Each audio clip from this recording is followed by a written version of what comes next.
మనోభావాలతో ముడిపడినటువంటి పవిత్రమైనటువంటి గోవు.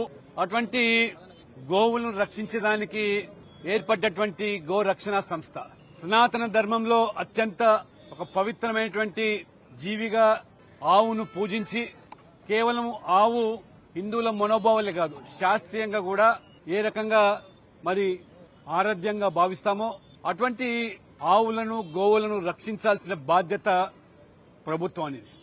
ఒక వర్గం వారి ప్రజల మనోభావాలను కాపాడేదానికి బదులుగా ఎవరైతే మరి ఆవులను హింసించి క్రూరంగా మరి చంపి ఒక పైశాచిక ఆనందం పొందేటువంటి వాళ్లకు కొమ్ము కాసే విధంగా ప్రభుత్వాలు వ్యవహరించడము, మెజార్టీ హిందువుల యొక్క మనోభావాలను దృష్టిలో పెట్టుకుని గోరక్ష సంస్థ యొక్క సభ్యులుగా ప్రశాంత్ సింగ్ ఈ పవిత్రమైనటువంటి గోవులను కాపాడాలని చెప్పి వారు అడ్డుకొని పోలీసులకు అప్పగిస్తే పోలీసులు ఇవాళ హిందువుల యొక్క మనోభావాలకు రాజ్యాంగానికి లోబడి పనిచేయాల్సింది పోయి అటువంటి మరి గో వ్యతిరేక శక్తులను ఊతమిచ్చే విధంగా ఒక దళారీ పాత్ర పోషించే విధంగా వారి వైఖరి కనబడుతోన్నది. ఎందుకు ఇవాళ పోలీసు వ్యవస్థ ఈరోజు నిర్వీర్యంగా మారుతా ఉన్నది?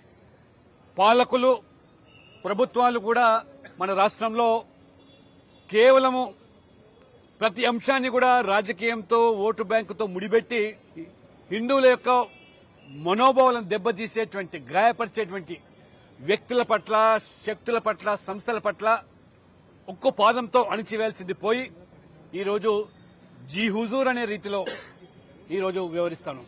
గతంలో బీఆర్ఎస్ ప్రభుత్వమైనా ఈనాడు కాంగ్రెస్ ప్రభుత్వమైనా కేవలం ఓట్ల కోసం కక్కుర్తిపడి ఈ రకంగా ఇవాళ ఈరోజు నేను సూటిగా అడుగుతున్నాను రేవంత్ రెడ్డి గారి ప్రభుత్వాన్ని, ఈ రాష్ట్రంలో అసలు శాంతి భద్రతలు ఉన్నాయా?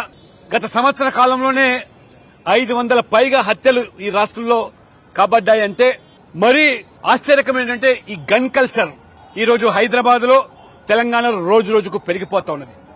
యథేచ్ఛగా వీరికి రివాల్వర్లు, పిస్టోళ్లు ఏ రకంగా అందుతున్నాయి?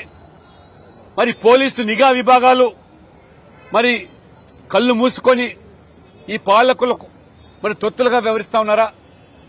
ఈ రకమైన గన్ కల్చర్ అనేది యథేచ్ఛగా పెరిగిపోవడం, హైదరాబాదు మొత్తం తెలంగాణలో శాంతి భద్రతలు క్షీణించడం.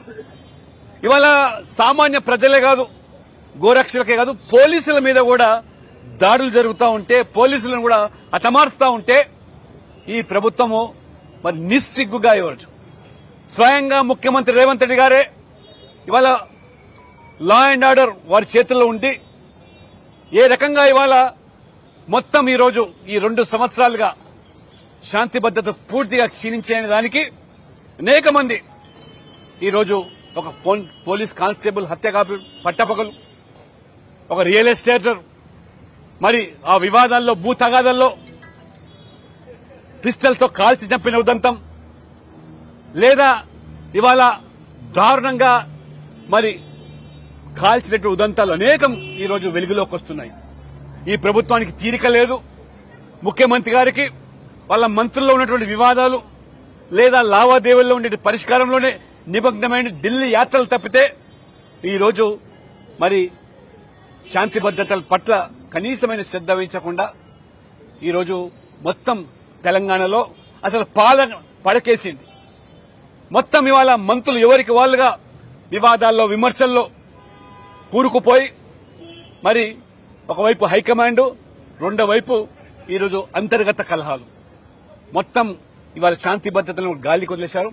ఇవాళ ఒక వాల్మీకి సమాజానికి సంబంధించిన వ్యక్తి, అబ్బాయి, యువకుడు ప్రభుత్వం బాధ్యత విస్మరిస్తే రాజ్యాంగం కల్పించిన హక్కుల మేరకు ఆవులను, గోవులను కాపాడము మరి హిందువుల యొక్క మనోభావాలతో ముడిపడిన అంశమని సున్నితమైన అంశాన్ని ఈ ప్రభుత్వం ఆ రకంగా మరి వ్యవహరించడం భారతీయ జనతా పార్టీ తీవ్రంగా ఖండిస్తున్నాం.